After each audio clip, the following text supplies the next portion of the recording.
What are you doing?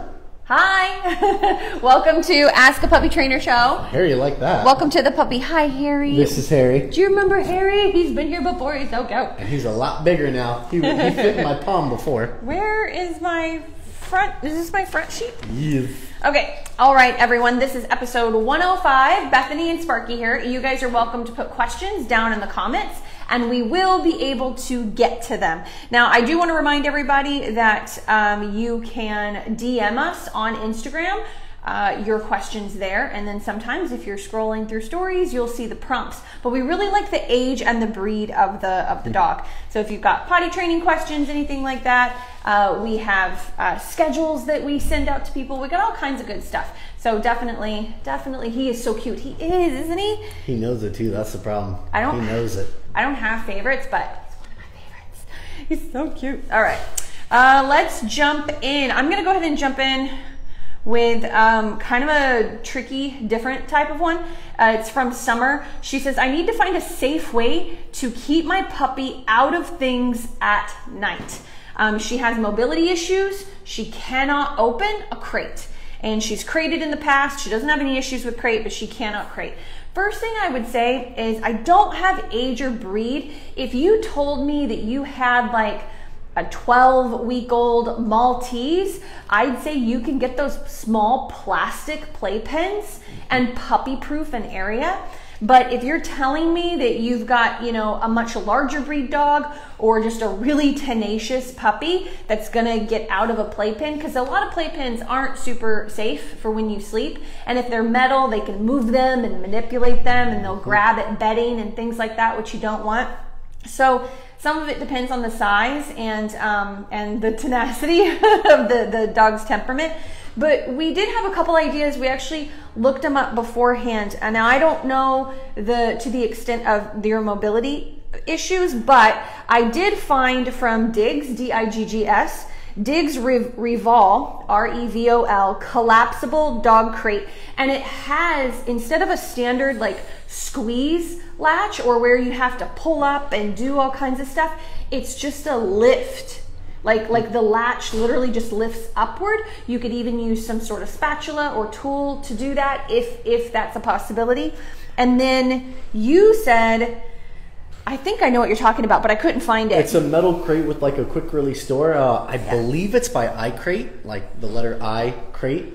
And it basically just says Why didn't a very you tell similar. me that? I'm sitting here searching for stuff. I was thinking about it. I just remembered it as we started. But it's basically a very similar design to what she was mentioning, but the latch is even a little bit easier to open. The only thing that might be a bit challenging is that you have to lift it up high enough to where the inner hooks unleash or release. Yeah. And then you can literally, to close it, you could literally just push it closed and it jumps up into its spot and then the latch will catch. It's not the standard though. If you look up iCrate, that's actually just a standard wire crate with the annoying individual latches that you don't want to deal with.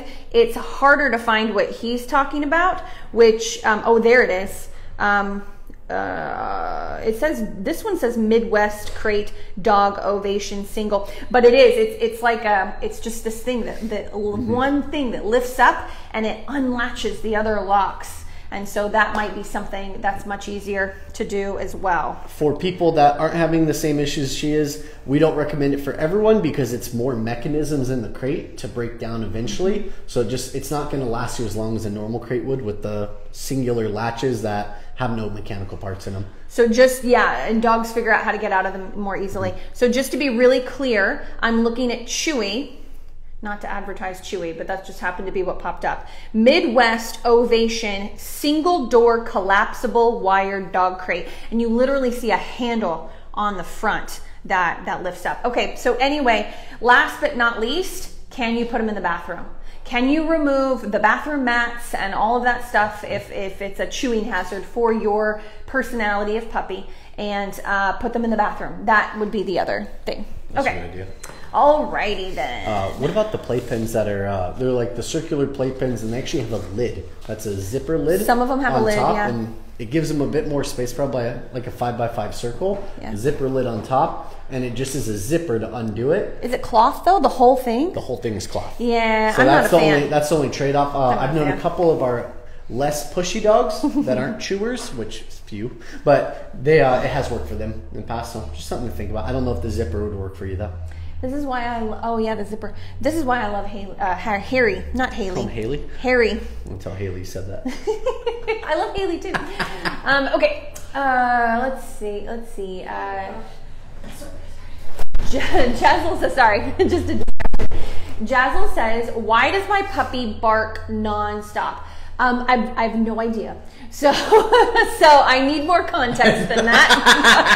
I don't know. Oh, are they barking at it? I don't know. Is it a person? Is it a bag blowing in the wind? At noises, maybe, in your apartment. We need age and breed and more specifics, and I'll be right back at you. Kim will point you out when you got all that info. All right, guys. Shanty and Sparrow says, should I be concerned that my 19-week-old Whippet sleeps 18 to 20 hours a day? Oh, I love it. That's normal. I love it. That's normal. That is what every puppy should be doing. How old? 19 weeks old. Yeah, that's about how much most puppies should be sleeping. Yeah. People that don't have a lot of issues with dogs getting crazy, wild, doing zoomies all day long, they're the ones who have dogs that sleep about that much time. Most of the time, when your dog isn't sleeping anywhere between the 15 to 20 hour mark, They're getting in trouble. It's because they're probably out with you too much. Mm-hmm. And so every time they do rest, they become overstimulated by a shadow going out the window or you moving around or kids. Like they're just overstimulated all the time with everything going on around them or attention. And so they don't sleep as much. And then they get conditioned to not sleep as much. Okay. And then you have a very, very hard day. Yes. We even go over like a 3-strike rule. I won't go over the 3-strike rule itself, but the final strike of the 3-strike rule is to take a calming breath. Don't say no. Calmly pick up your dog, put them in the crate, and it's kind of like the start of their next crate schedule if you're near the end of your free time. The reason I say this to people is it's basically me saying this is your puppy being overtired, and they're giving you signs that they're overtired. Yeah. Read your puppy's body language. Read those signs. And when you start having a dog that just lays next to you and starts nipping at you, that's usually they're overtired or they have no boundaries. Usually it's overtired though. And in my experience, Whippets have 2 modes. They are truly like just like I like to run and then sleep, or they're anxious, nervous messes. No offense to Whippets, but those tend to be the 2 that we see the most. And so it looks like hopefully it might change during adolescence. It will change some during adolescence, but it looks like hopefully you've got one of the more even keel ones. So, okay, Nikki says 8 months old. She says thank you. Oh, she's on here. Hi, Shanty. This dog is amazing. I know. I love Harry. So good. I love him. Okay, Nikki says, yes, you better. 8-month-old Corgi puppy. Oh, Corg. Tips for working through the adolescent phase. I love that you knew you're in the adolescent phase. Yeah, you'd be surprised. Very nice. Yes. You'd be surprised. You'd be surprised. So, yeah, you want to go? I'd be curious to know what they're doing. Is it a lot of jumping, barking, pulling, more nipping than usual, potty accents in the house, things like that? A lot of the time when they hit adolescence, they pretend like they've lost all their training. I always make the joke that it's like you have 2 weeks of them knowing nothing, but it's all still there. You got to dig through it and refine it. Yeah. Take a couple back steps. It is a bit of a backslide on training, but it's something that most people go through with their dogs when it happens. Walk back in your program and start using more food. Use a little bit stronger leash and food guidance in your home. I have a butt. I have a butt. There's always a butt. I'm waiting for all of those things that you thought you were done with your back. puppy. They're back. So you got to backslide. Review your leash pressure again. Review them dragging a leash in your home. Using food for some of the more basic training that you haven't done in a while. That's what I focus on to kind of get them back on track. Yep. What's your butt? My butt is, this is just what I commonly see, and I know he does too, is people are still, like they've got their cute little puppy that's really happy to work for them and doing better. And then as adolescence hits, they start to become more defiant, more pushy about the food, demanding the food maybe even. And you need to really slow everything down. So if your 8-month-old puppy is still food motivated, but they're also blowing you off, and then they might be bark demanding at you, like you're just getting all kinds of emotions and new habits from your dog. What I would say is when you bring them, when you start to work with them, I about said bring them in. It's because someone walked in. When you bring them in, we're so easily distracted. I know. We might be dogs ourselves. It's bad today, actually. There's so much going on. So sorry if our eyes are wandering. But when you start to work with your dog, if you were off leash before because your cute little puppy was so happy to work with you, you're back on leash even in the house. And you need to really slow down. Teenagers. Yes, you need to slow down in the sense of sit. Good. Place. Down. She's not exaggerating. Good. Pause. Then reach in the pouch that maybe is behind you now. Then hold the food in your hand and pause again. Good. Then deliver the food. Then pause again. Shift your weight. Do they hop up out of place? Eager to do the next route. Slow down. Then you can do a few fast repetitions. Place, let's go. Food, place, let's go. Good food, place, let's go. Good food. And then pause and slow down again. And then focus more on your transitions. What do I mean by transitions? All of your thresholds. So going in and out of the house, in and out of the back door, any door that opens in the house. And then something as simple as picking up the leash. If you pick up the leash, does your dog pop up ready to go? Back, turn around, like do a little circle, reset them into their down or place or wherever they were. Take a breath. Let's go. Drop the leash. Pick it up again. Your dog pops up. Nope. Reset them. You know what I mean? Like really focus on those transitional moments to just slow your adolescent dog's brain down. That would be my big tip. You're good, right? You already said your piece? Okay. Nicole Vonderow Ken. I'm sure I said that correctly. She says, I found you and I love watching the little grads. My question is, how do you become a certified trainer? We've had a certified service dog for 7 years. She's not far from starting retirement. She changed my child's life. We've always worked with her, and our other dogs have picked up on everything she does. Oh, that's lucky. I want so badly, because a lot of dogs don't. I want so badly to help others that may have a child with a disability. I hope you don't mind me asking. So you're wanting to work with dogs for service dog training. My little girl has an amazing story. Without her service dog, life would have been so different. That's amazing. I love that. I really love that. And service dog training is very special, but there's so many different types. Now, I'm going to say my piece and then he's going to take it because he's kind of has a history with it. For me, if you're going to do anything for blind, deaf, or physical disabilities, like something, I don't want to say more significant, but in that area, it's got to be a school. You would have to go to a school to get certified, and you would work at the school. I'm pretty sure. I don't think there's a lot of individual, I don't know, maybe you can go off on your own, but besides the fancy stuff, there's a lot you can do. Do you want to take that? There's thousands of services that service animals can perform for humans now, and they're all still in the realm of service animal. However, my opinion, to become a service animal trainer is you should learn all the different styles that isn't service first. Service is one of the hardest styles of training. Even doing so, there's a lot of different categories of it. Yeah, behavioral too. Because I think the first thing that a service animal does is learn the behavioral art of understanding what a human needs before they ever learn a service. What I do for all my service animal clients, what a human needs, and environmental neutrality. Yes, that's the key phrase. Yeah. Environmental neutrality. So basically what I do whenever I train service animals, I first do advanced obedience with them just to teach say it again. Environmental neutrality. I don't use that phrase, but I freaking love it. I'm gonna use it from now on. That's my phrase now. Woo! I coined it. I took it. I stole it. So you do that to build environmental neutrality in order to then be able to teach them a task. Like what I do in my business, I teach DPT, deep pressure therapy. It is a service, and it doesn't require them to go into a facility for multiple years to learn it. And it is definitely the lower end of service animal training. And the other stuff takes a lot longer and it's a lot more difficult. However, to become a certified trainer, I think the certification programs are still not what they could be, and I'm sure there'll be something a lot stronger in 10 years or so, but most of the certification programs are still, you go online, you fill out a questionnaire, you answer a little mini test, that's all online, there's no handling of the dog, and you're now a certified trainer. There's not many places that do it. I think Starmark just recently created a program that's in person, and that's one of the methods of getting certified. However, go get a job at a local Petco.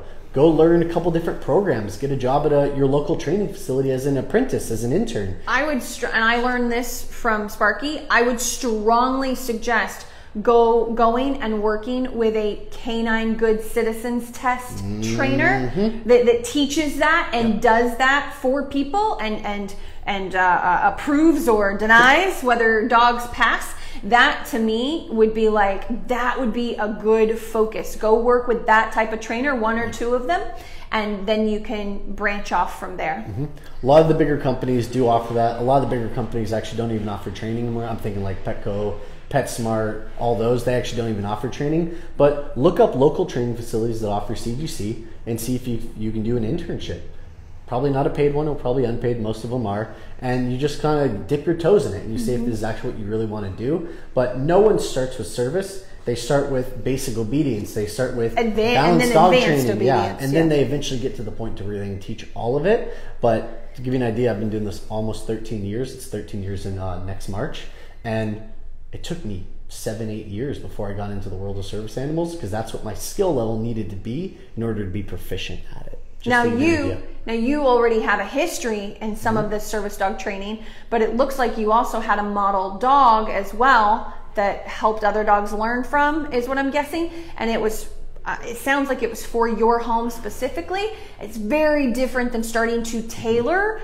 Here, like someone comes up to you and says, here's my service dog, here's his energy, make him fit me and my lifestyle and what I want. So it's just, it's not that you don't have experience, you absolutely do. You have really valuable experience, but it's like, this is just that much harder because you're now tailoring it towards everything else. So that's why we would still suggest doing some of those other things first. It's the rabbit hole. It's probably one of the most advanced things you can do in the dog training world, besides rehabilitating aggressive dogs.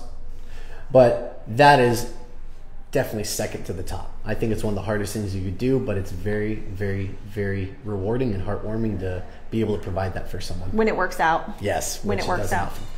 Okay. Marie says, hello, I got a 1-year-old and he's so sweet, but yeah, see, you guys don't got to put that. You got to put in the butt, huh? You don't got to put, he's so sweet. But. That's like saying my kid's really, really great, but he lit the school on fire. Well, let's see what this dog did. Oh my goodness. When I go to work, I have to put him in crate. I do take him out. I'm still coming home with him having accidents, and I don't know what to do anymore. Well, I have no idea how long you're gone. Is it 1-year-old? Okay, so we have age. Do you agree? So no, but we do have a 1-year-old. If it's a small breed dog, you're 4 or 5, maybe, no, 1-year-old, maybe 6 hours. I don't know. It depends on the dog and the temperament. I mean, are you doing this long amount of crate time when you're home with the dog to kind of see what the habits are? Yeah, oh, that's so good. Because I'm just stuck with, no, you've got to get a midday potty. It's like, it's too long for the dog. For my dog, when she hit about 1.5 years, almost 1 3/4 years, I work 8-9 hours sometimes. Sometimes I can go check on her, sometimes I can't. I started doing long 6 to 8 hours of crate when I was home to see if she can handle. We know it's tough. Yes, it is tough. But it's something you need to do if you're going to leave for work for an 8-hour day, which is usually a 9-hour day because you take an hour lunch in between there. And sometimes people can hire a rover for like $15-20 to come in, take them out for 15-20 minutes, do just a little bit of playtime, potty, put them back in the crate. But those are the services I'd start looking into. Yeah. And if you do want to wean your dog into being able to hold it for 6 to 8 hours, you have to practice. Yes, correct. Yeah, you have to practice. It is very difficult. And so I would get a monitor on your dog, you know, when you're home, to be able to see that cycle of how long he's able to hold it.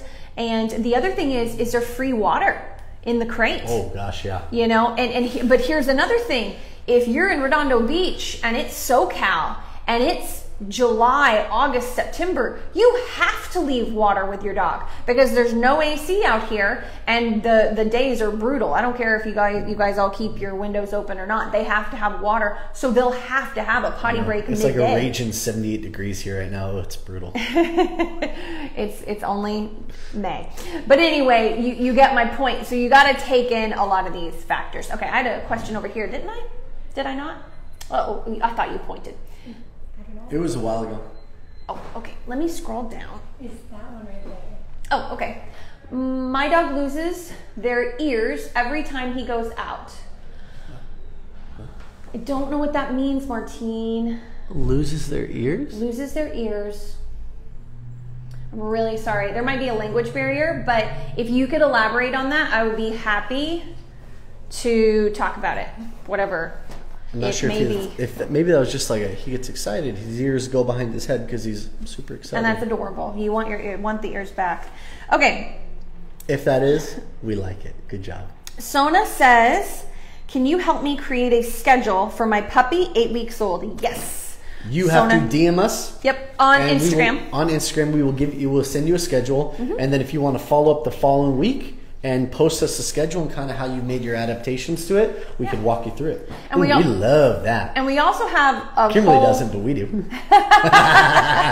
We also have a program, and so if you'd like to check that out, go to thepuppyacademy.com, and you'll click on the online program, and we have all the things. But if you definitely just want a schedule starter, free, direct message us on Instagram. But do check out the online program because it gives you that plus a ton of other resources. Yeah, plus everything else. Okay. Everything else. So let's see. My rescue dog will... So I've got, okay, 2 questions. My rescue dog will continuously pee in his crate if I leave him. It doesn't matter the length of time.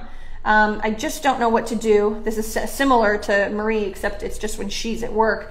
This is Shania, maybe? Cheyenne? No, Cheyenne Cruz. There we go. I got it. Oh, that stinks. We really need age and breed. It's so helpful, but I can give you a rough idea. 1, limit water. Yeah. 2, make sure your free time is structured so you know exactly when they're going potty and when they're not. So you know that you can't put them in the crate before you leave unless they've gone potty. So right when they come out of the crate, that's when you leash them up, take them outside for potty. They don't go, they go back to the crate. Yep. 15 to 30 minutes for an older dog above 6 months or older, and then maybe about 10 to 20 minutes if they're under 6 months of age. You just got to play around with how long they can hold it for. And then you rinse and repeat, taking them out for 2 to 3 minutes, standing like a tree, not following them around the yard, and then put them back in the crate until they eventually go potty. Once they do go potty, give them the free time, let them walk, play, train, supervise separation. At the end of your free time window, that's when you give them water. A standard measurement for most dogs, not Dalmatians, and maybe there's some other breeds Bethany knows about, is about a ½ cup of water per 30 pounds of body weight every 2 to 3 hours. And if you're going to be leaving for a longer period of time, and that's when your puppy's having the accidents in the crate, you should cut off water a few hours before you leave. And I would not put water inside the crate. And if you're going to be gone for 6, 7, 8 hours, then that might be a whole different conversation. Your puppy's probably just not ready for that yet. I've had a dog that it was so bad, I would put a puppy pad in there to soak it all up because I was tired of cleaning her. And then I started to realize she was peeing, so I would come back and pull her out. So I remember this dog. I got rid of the puppy. It was a Connie Corso. I got rid of the puppy pad, and she danced in it. Like I had to put stuff on the side so she wouldn't get it everywhere because I wanted her to feel uncomfortable because I was afraid I was making her too comfortable by having the pad or the towel in there. And then she had to stay in there. I just wiped underneath her, and I still would wait another 15, 20 minutes until that moment's kind of passed to let her out and then wash her. It was really tough. I did it for 2 weeks. The owners had to do it like for another 2 weeks, and then she finally got the message. So sometimes these habits, especially if they're old habits, if they've been going on for several weeks, it's very, very challenging. But play around with a few different things. To save your sanity, you could try putting a puppy pad in the crate. I know it's a bad habit, but unless you're puppy training outside of crate, which you probably aren't, you're probably using the yard, it might not be a big deal, but you might need to do 20-minute rotations if you're home for a week. And then 40-minute rotations, you know what I mean? And gradually build that up. But anyway, feel free to message us back with more information, more specifics, so we can dive deeper into your case. Okay, another question by Hallie Anderson. Rescue, year-old. We answer questions for puppies under 2 years old, just kind of FYI. Rescue is a year and keeps, another potty question. Lord help me. Lord help me. Rescue is a year, keeps going in the house, trained on the doorbell. Oh, I can fix this. I don't think this is house crate. I think just going in their main house. Oh, going in the house. Okay. When she needs to go out, we let her out right away, still going inside. It's possible. I could be wrong, Hallie. I could be totally wrong. So please feel free to comment back and let us know. But it sounds like you're relying on her to tell you. And a lot of 1-year-olds, especially a rescue, I don't know how long you've had your rescue, but they can't do that. No. They can't let you know all the time. But we're also going off the fact that a lot of people have had dogs that will let them know. Yes. Have alerted them. So you fall into that trap of... But sometimes don't you think they're thinking about their last 2 dogs who were fully mature from the age of 3 and on? You know what I mean? So they're thinking... Depends. They're thinking about 10 years of this dog before it passed that alerted them, but they forget about the puppy. It's possible. That's just what I see I still to this day think of Cheyenne, my dog, and I'm like, no, she never had potty issues. This dog peed by the front door for like 2 weeks and then pooped in my dad's bathroom for 2 weeks. Because you forget. Yeah. And now it's at the point where I'm like, oh, no, we did struggle. And as a dog trainer, I did have to intensify my schedule with her. But I would say the biggest thing is that most dogs do not alert you. It takes thousands upon thousands of repetitions of proper potty habits in order for them to be like, oh, that's the door we always go out. Well, let me try sitting by it. Well, they're not letting me out, so I'm going to pee by it. Yeah, 5 seconds. And then 6 months later, let me try whining. No, they didn't hear me. I'm going to pee by it. Let me give a bark or 2. Oh, here they are. So it might take years of them being at that door before they alert you, but 95% of the time, it's not about them alerting us. It's about us knowing their schedule. It reminds me. My elderly dog, Happy, she's 16 years old. She was a nightmare to potty train. She's a small breed dog, she's sassy. And it's really she's very sassy. It's really, really common. Small breed dogs are hard to potty train.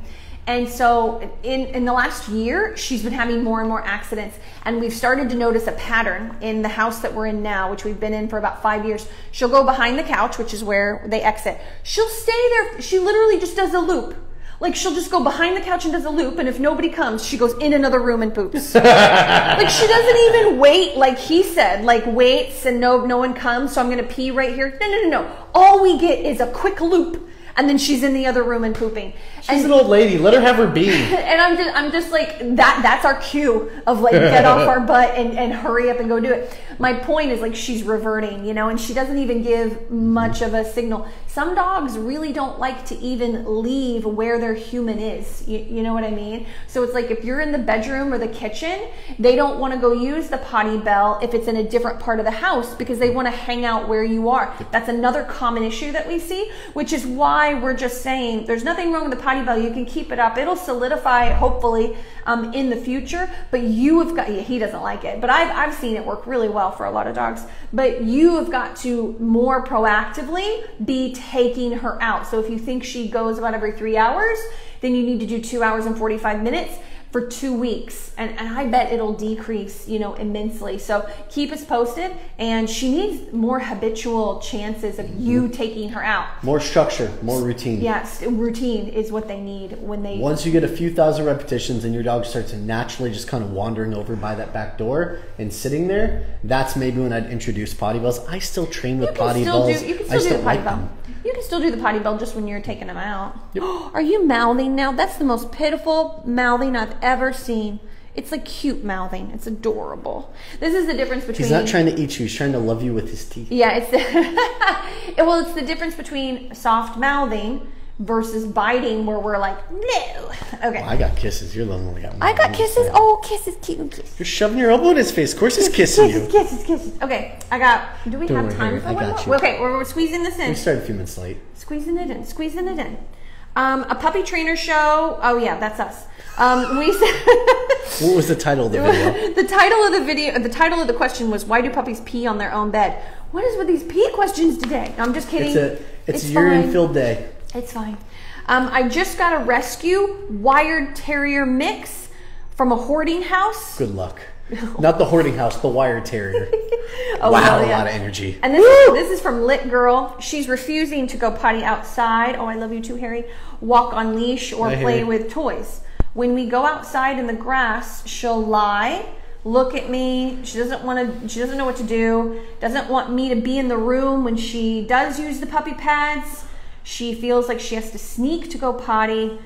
She'll pee on her own bed because that's where she's comfortable. Mm-hmm. She wants to go immediately to the carpets. She's on a schedule, but she holds out until she gets in the house. So I'm wondering if you're doing crating. She's 1 year old, but she does operate like a puppy, which is common. We see that with a lot of rescue dogs, not just hoarding dogs. Their brain is way back, way more immature. They never got all the maturity of a dog who'd have gone out in the world and experienced life. So I'd like her to be cross-trained where she uses the doggy bathroom in the house on pine pellets and goes outside. Well, you need to choose. Don't confuse her. You got a long path ahead of you. Yeah. We can help you with some advice, but you're picking between inside or outside. Our recommendation, if you want her to stop peeing inside on the bad areas, is you start getting her outside for those potties. Eliminate inside possibility. Yes, and you need to start crate training. This is a dog that probably had zero structure for its entire life. To this point of you picking her up and you having her, she had zero structure. Is she going to rebel against that crate? Probably. Yeah, a little bit. You're probably going to have a very difficult first 2 weeks to a month, but it is going to help her mature in a way that is hard to explain because she needs that guidance. I mean, otherwise, she's always going to go in the house. I'm sorry. It needs to be crate, outside for potty, doesn't go, back in the crate. You might need to throw a potty pad in that crate just for now because she might be having some frequent accidents if you don't want to be giving her a bath 3-4 times a day, like we've done with some of our puppies. Oh, Harry, you're so cool. He knows it too. But you need to give that intense schedule. So then when she comes out of the crate, she's always on leash. A hoarder dog, I've done actually quite a few hoarder dogs, believe it or not, but they tend to just do whatever they feel they need to do. They got to go potty. When they want to do it. Hide behind a box where they probably had trillions of boxes in their previous house because if you potty in front of other dogs, they're more likely to take advantage of you when they do that. So if you have a yard, you could even put a long line on your dog and be behind the sliding glass door. Like put a long line, let him go out there into the yard, close the sliding glass door, and if he looks back at you, like just look away, like I'm not paying attention to you. I've had to do that with dogs before. It's hilarious because they're like, you're watching me and you're, I can't be watched. Why are you so close to me? And then the other thing that I think you're going to have to do is when you're not doing your crate time or your playpen or whatever rotation you've got going on, is that dog has to be tethered to you at all times. So I would get a 7 to 10 foot leash, depending on if you just want to clip it or tie it around your waist, and where you go, that dog goes. And get a cot instead of a dog bed. And I wouldn't get the cloth cots. Much easier to clean. Yeah, I wouldn't get the cloth cots. They're a pain to take apart and throw in the washer. Go to, I think it's petcots.com. Pet cot is something different, but anyway, just get a nylon, almost like an outdoor cot. I know like they're a canvas type. Like canvas. Like I know they're more expensive. Check out Vihu as well. Veehoo. They're the nicer version of the pet cots. It's the nicest one we found, and it just looks a little bit nice, but also has the canvas material. But it's about $25 more than the one she's talking about. Super easy to clean, you know. And if you get the canvas that actually goes through, you just put something underneath it as well to save your floor. But anyway, I hope that helps. You know, the fact that he won't play and all of that stuff, I'd love to address that. Maybe you could give us some more details. How long have you had this dog? Are you hand feeding this dog? Because you should be. If the dog won't eat out of your hand, then it doesn't eat. Give him 3 days. But being a hoarding dog, he might hold out 3 days. So at 3 days, go ahead and put it on the ground, but maybe put pieces around you. And so he'll eat pieces around you rather than a bowl and you leaving the room. Start playing with building some focus and drive. You're trying to break through this wall, but you're going to use a fine chisel. You're not going to use a sledgehammer. There's no quick steps when it comes to dogs that have this level of fear or this level of anxiety. You have to chip away at them as you go until you can kind of break through that wall. I had a slightly traumatized German Shepherd. It was our first German Shepherd my husband and I had together, and it took him 3 months to have any will to like just get up and do something with us, like want to.